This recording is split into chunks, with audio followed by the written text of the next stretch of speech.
Hello, this is Fear Dragon coming at you with another StarCraft 2 netcast.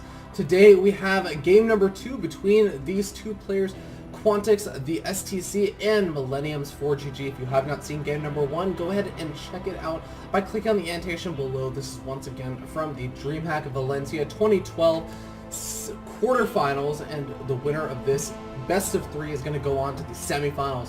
So with that out of the way, let's go ahead and jump in and introduce who these players are.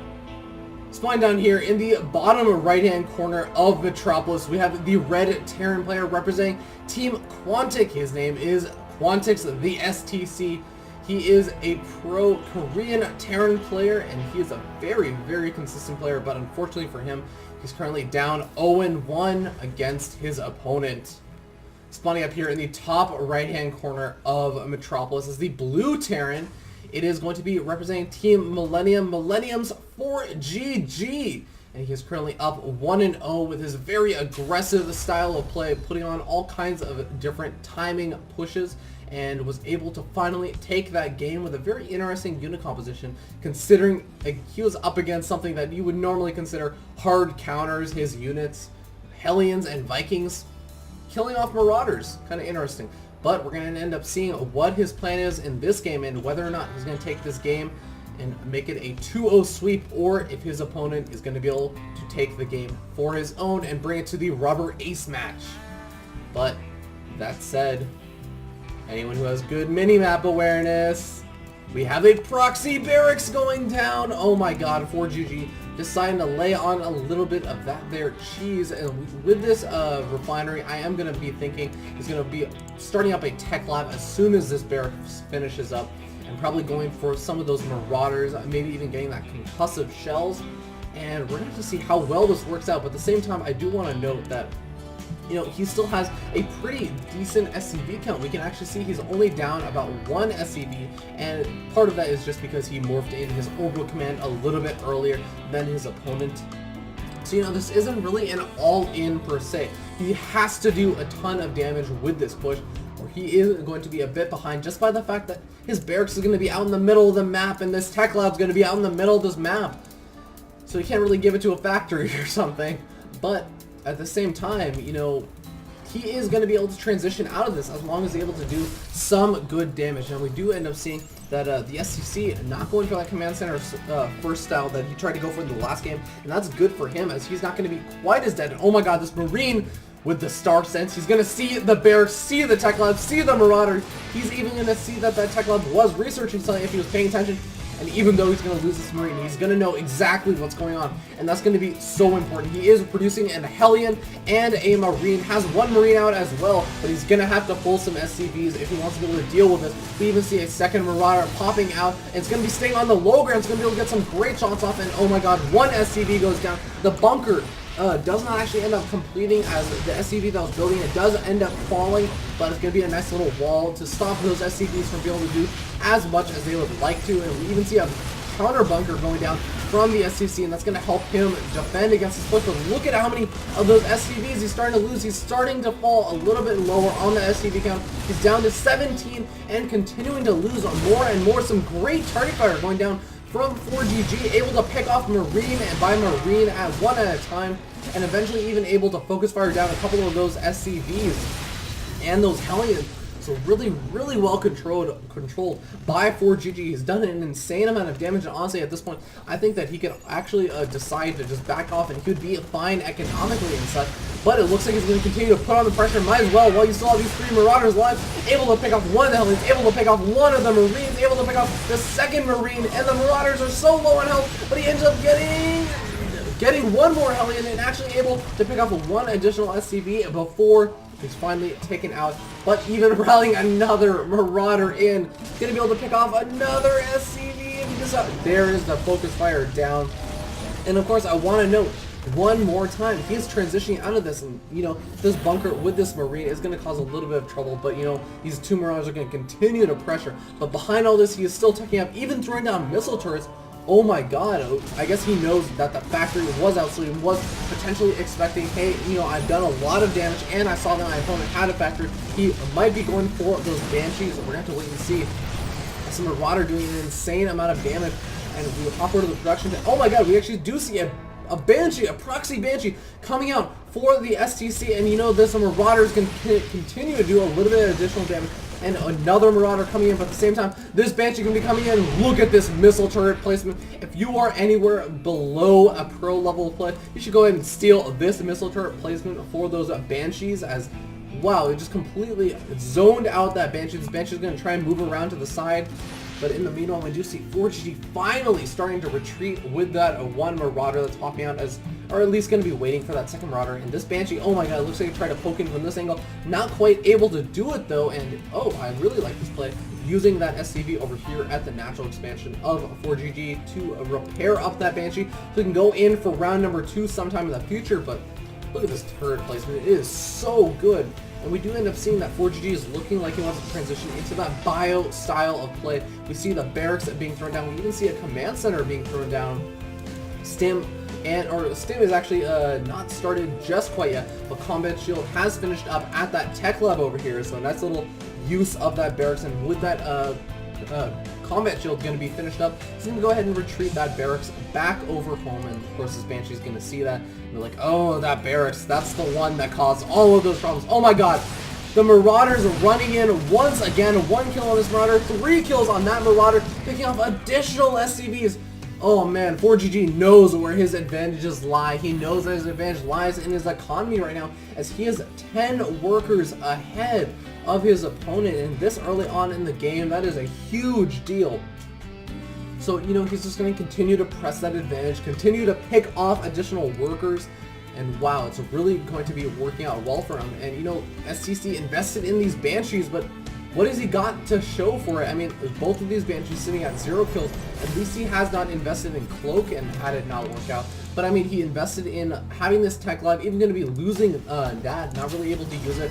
Just now floating that starport back over home and start producing, I'm really curious what he is going to be producing. He is producing Marines and Siege Tanks. I think a wise decision, as you know, it's going to be very difficult for him to transition into some kind of mech style of play, just based on his economy right now. We do see these 2 Banshees. They can do a little bit of good damage to these Marines, but you have to be very, very careful, as once Stim finishes up, those Marines can run directly underneath those Banshees and start picking them off so easily.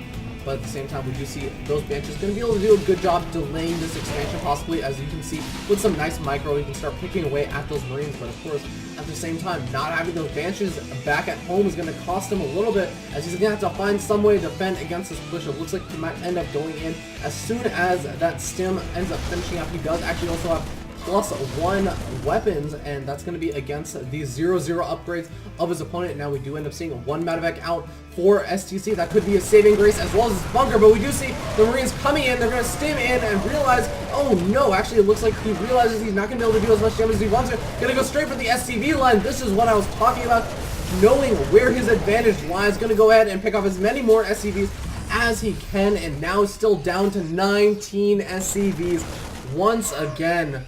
Oh man, before all those Marines are picked off, like, that is just fantastic game sense from 4GG, knowing like, hey, as long as my opponent cannot recover economically, I can just completely overpower him. Looks like even the Banshees were picked off, as you can see over here. No Banshees left on the map, so I guess during that aggression, you know, STC had his attention kind of pulled away for a little bit, as he had to deal with that giant Marine force over at his front, and ends up, oh my god, actually we see a great Stim up from the 4GG, picking off one of the tanks, picking up 2 the Marines as well, and he might actually, with the second Stim, get the second tank. That is a ginormous deal. Oh my god, and oh my god, I think that 4GG even realizes how big of a deal that is, as those tanks were the only way that the STC was actually going to even stay alive in this game. We do see a drop going down over here from the STC, able to do a little bit of damage, but that drop is going to mean less units over here to defend, and we see the command center is going to go down for the STC, and oh my god,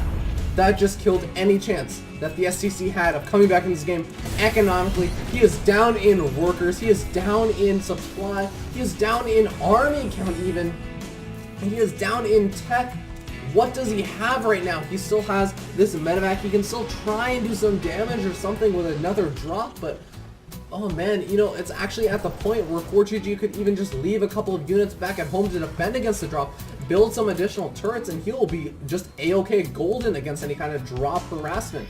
And I don't think he's even going to utilize that. Even we can see all those units that were so low on health from those repeated stims are even going to be held up by those two medevacs. So things are looking pretty freaking grim for the STC. We do see that command center being rebuilt, but I mean, can he even defend it? I mean, with this paltry force of Marines, we do end up seeing that there is that drop going down and or up and around this time. Going to try and catch his opponent off guard. Might actually be able to snipe off that third, but I'm not sure if he's going to have enough at home to defend, considering he's going to be lacking those 8 Marines and that 1 medevac. He needs all the units he can get to defend against this push. We do see it coming down around. It's 0-0 upgrades to 1-1 upgrades. Let's see how one-sided this battle can be, as there is no bunker or anything to help out STC. We do see the Marines coming in, they stim up, they go target firing down everything, and every single Marine goes down. The SCVs dissipate as if they were a butter being thrown into a pit of fire or something. I don't even know, guys. That game is pretty much done, as 4GG takes that quite convincingly with, once again, that very aggressive style play, even cleaning up this drop over here that did end up canceling the third, but still so well played and so well controlled from 4GG. And not to take away from the STC, he played pretty well as well, but you know, I think he was just caught a little bit too off guard by those marauders that were produced, ended up taking a little bit too much damage, and then tried to go for that Banshee harassment, but just completely shut down by this fantastic missile turret placement. And yeah, that pretty much spelled the end of that game. So thank you so much for tuning in, guys. That is going to be the end of the best of 3 series. So 4GG is going to advance on to the semifinals of Dreamhack Valencia 2012. So stay tuned to see what ends up happening over there in the semifinals. But it's pretty much going to be the end of this series. So if you enjoyed this video in any capacity whatsoever, please go ahead and click that like and subscribe button. And yeah, also please feel free to leave a comment below if you have any comments that you would like to give. Maybe you just love the game, maybe you want to cry over the STC losing, or maybe you just want to celebrate how awesome 4GG's aggressive style of play is. Leave a comment below letting me know. And yeah, beyond that, go ahead and submit your replays over to feardragon64@gmail.com, and you can submit your replays that you want casted that are either you have played, your friends have played, you just a pro gamer played, but you thought it was a cool game, you want to submit it to be casted anyways. And beyond that, I think the last thing to say is I will be casting for the underrated team link. That's the URTL starting next week, and that's going to be at 7 p.m. Eastern and 9:30 p.m. Eastern, Monday through Friday. I don't actually know what day specifically I will be casting, but stay tuned for that, and I will let you guys all know. This is going to be live casted, and I'll probably start posting links and stuff to the channel once things start getting a little bit more mapped out. But anyways, thank you so much for tuning in, guys, and I will see you guys next time. Oh, last note. I will be, there may or may not be delayed games tomorrow. I should have some games out for tomorrow, but I'm going to be very busy tomorrow. I have a test coming up that I need to study for really badly. And yeah, so anyways, just stay tuned for games. It's going to be a little bit late tomorrow, but should have them out. Anyways, thank you so much for tuning in, guys. I will see you guys next time. Peace.